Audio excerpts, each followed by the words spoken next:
menjadikan perempuan sebagai pendeta. Oke, mungkin saya satu pertanyaan lagi ya Romo ya. Ya silakan. Ya, menurut Romo, apakah pandangan Katolik tidak masalah jika kita menyembah manusia?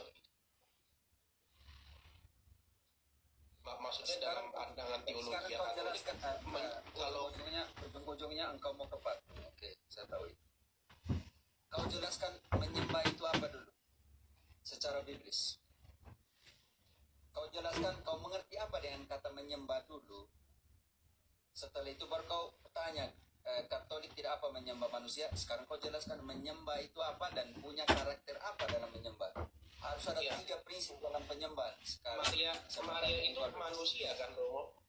Jangan dulu. Itu Maria itu manusia. Kamu masuk polemik. Kau jelaskan secara biblis apa itu. Enggak, saya cuma mau pengetahuan saja. Iya. Suara Maria itu manusia kan? Ini mulai keluar setannya di sini. Saya tanya baik-baik. Kau jelaskan arti penyembahan menurut kitab suci supaya kau kaitkan dengan manusia. Apa itu penyembahan secara biblis? Kau jelaskan ke saya apa itu menyembah. Ini yang masuk sebagai domba tetapi ujungnya serigala. Kau jelaskan secara biblis apa itu menyembah. Sekarang sebentar saya jelaskan penyembahan secara biblis seperti apa. Tapi sekarang engkau yang Protestan harus tahu dulu menyembah itu apa. Saya nggak tahu. Makanya saya kalau itu kau langsung bilang Katolik, Maria dan semua menyembah manusia. Kau tahu dari apa? Apa itu? Engkau harus tahu dulu apa itu menyembah.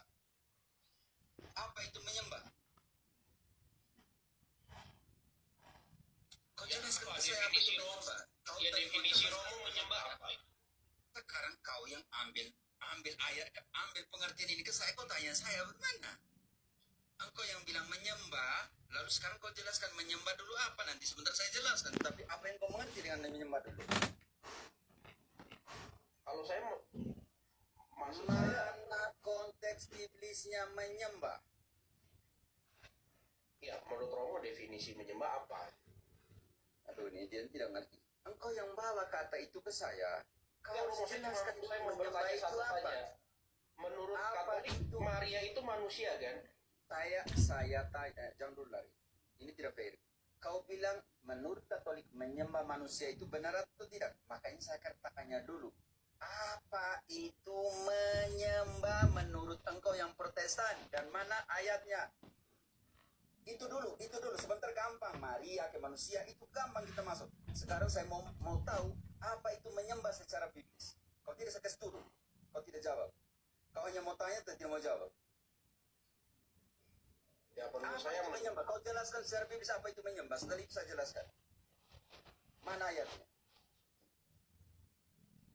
Ya, menurut saya menyembah itu ke Tuhan, Romo. Mana ayatnya arti menyembah? Bukan menyembah kepada siapa? Arti menyembah itu yang saya tanya. Ya, saya nggak tahu, Romo. Menurut Romo definisi menyembah lalu apa? Kau pakai tadi kata, kan lucu ya kau. Kau tadi pakai kata menyembah, sekarang kau tidak tahu. Jason, kau jawab dulu, Jason. Daripada saya jawab, orang ini tidak mengerti.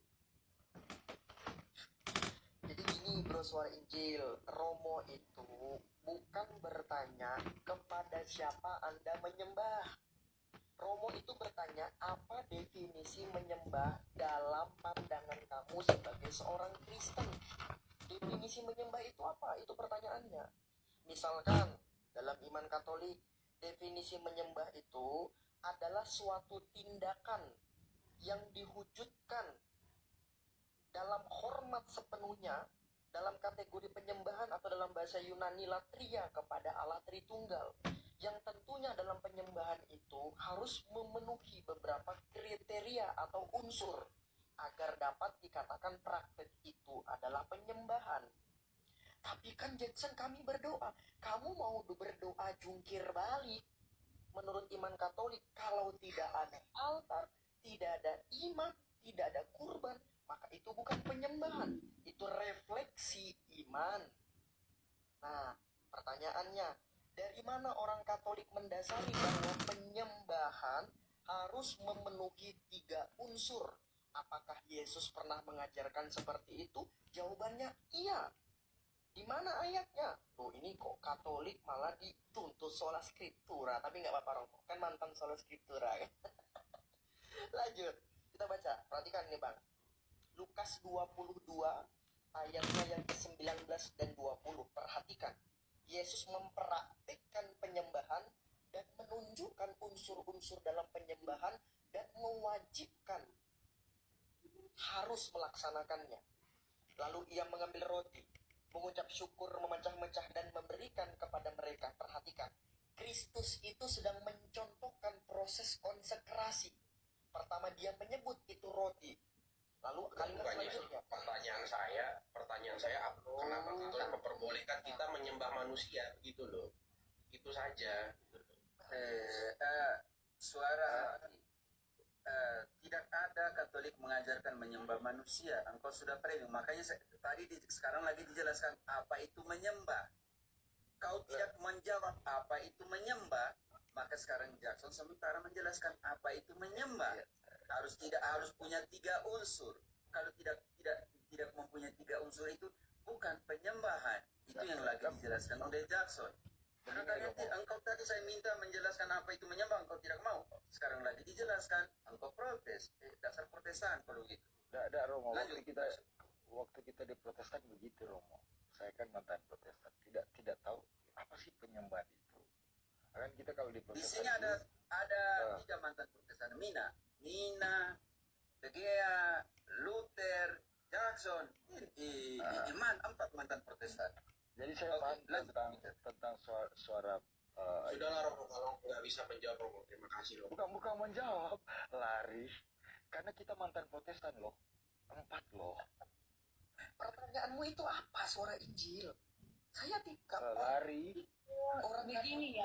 Lari dia Begini ya. Begini ya, tipe protestan. Makanya naik sebagai domba, keluar sebagai serigala.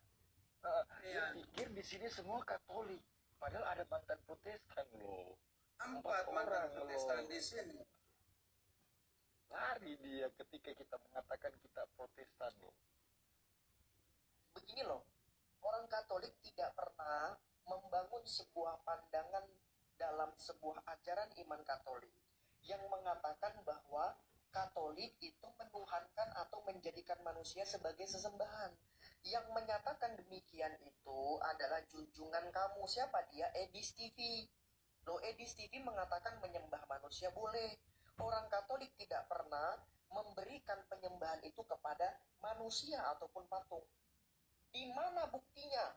KGK nomor 2132 ini Romo ya. Saya bacakan nih. Ini tidak asumsi seperti Edis TV kan, menunjukkan foto lalu berasumsi liar begitu. Ini saya bacakan nih. Katekismus Gereja Katolik nomor 2132. Penghormatan Kristen terhadap gambar tidak bertentangan dengan perintah pertama yang melarang pembuatan patung. Karena penghormatan yang kita berikan kepada satu gambar menyangkut gambar asli di baliknya. Siapa yang menghormati gambar, menghormati pribadi yang digambarkan di baliknya. Konsili Trente menegaskan bahwa penghormatan yang kita berikan kepada gambar-gambar adalah satu penghormatan yang hikmat. Itu bukan penyembahan. Karena penyembahan hanya boleh diberikan kepada Allah Tritunggal. Tuh jelas. Gak ada orang Katolik mengatakan manusia boleh disembah. Lanjut Romo, kira-kira seperti itu. Enggak Romo, dia tadi kaget ternyata ada mantan Protestan. Ketika saya menjelaskan tentang, bukan menjelaskan bahwa kita mengatakan kita ini orang Protestan.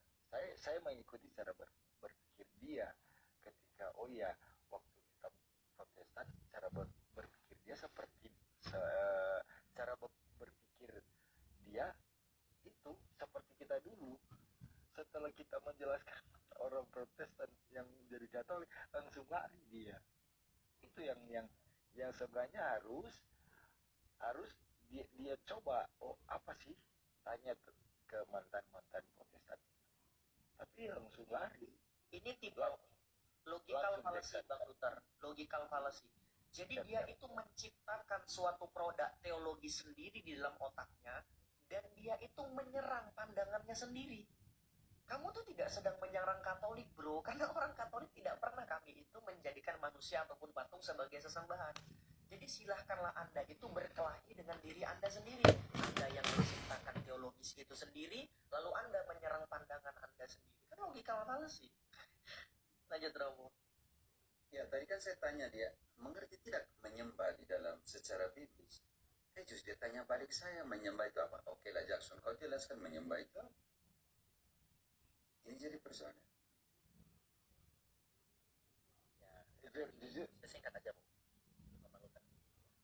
Saya pendapat sedikit aja, Bu. Kalau Ya, ya. orang tadi ya, Bu. Ya, untuk orang tadi, kan saya kan di awal tadi sudah bilang, oh ini polemik, orangnya polemik saya. Ya, saya bilang dia polemik, dia pernah naik dan Ya, Ya, tadi Romo ngomong gitu. naik sebagai domba, keluar sebagai serigala. serigala. Saya sudah ngomong. Masa kita ke jauh-jauh ke Alkitab lah ya. Secara rumusan bahasa sajalah ya. Dari kata sembah, menyembah, penyembahan, ya, sembah, sujud. Nah, itu kan sudah beda-beda tuh. Ya, dengan satu kata dengan imbuhan katanya beda semua. Kalau bagian itu aja nggak ngerti, bagaimana nanti akan mengarahkan kepada kitab suci atau Alkitab? Makin bingung. Benar. Secara KBBI aja lah. Ya pasti akan bingung orang itu tadi. Oh, kita pakai logika terbalik. Kepada penyembahan berhala juga punya unsur yang sama, Jackson. Di dalam Hakim-Hakim 6 ayat 25-26, Mina Turhat, coba bantu. Jackson sendiri. Hakim-Hakim 6, 25-26, selalu ada di bawah 3 unsur itu. Baik, Hakim-Hakim 6 ayat 25 sampai dengan 26. 26 ya. 6, 25-26, coba kita lihat, dengarin baik-baik. Kemudian dirikanlah mezbah bagi Tuhan Allahmu di atas tubuh pertahanan ini dengan disusun baik. Lalu ambillah lembu jantan yang kedua dan persembahkanlah korban bakaran dengan kayu tiang berhala yang akan kau tebang itu. Kemudian Gideon membawa 10 orang hambanya, dan diperbuatnyalah seperti yang difirmankan Tuhan kepadanya. Tetapi karena ia takut kepada kaum keluarganya dan kepada orang-orang kota itu untuk melakukan hal itu pada waktu siang, maka dilakukannya pada waktu malam. Hakim-Hakim 6 ayat 31.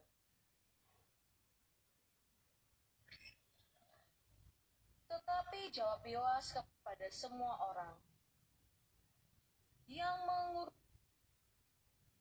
mengurumuninya itu, kamu mau berjuang, siapa yang berjuang Baal akan dihukum mati sebelum pagi.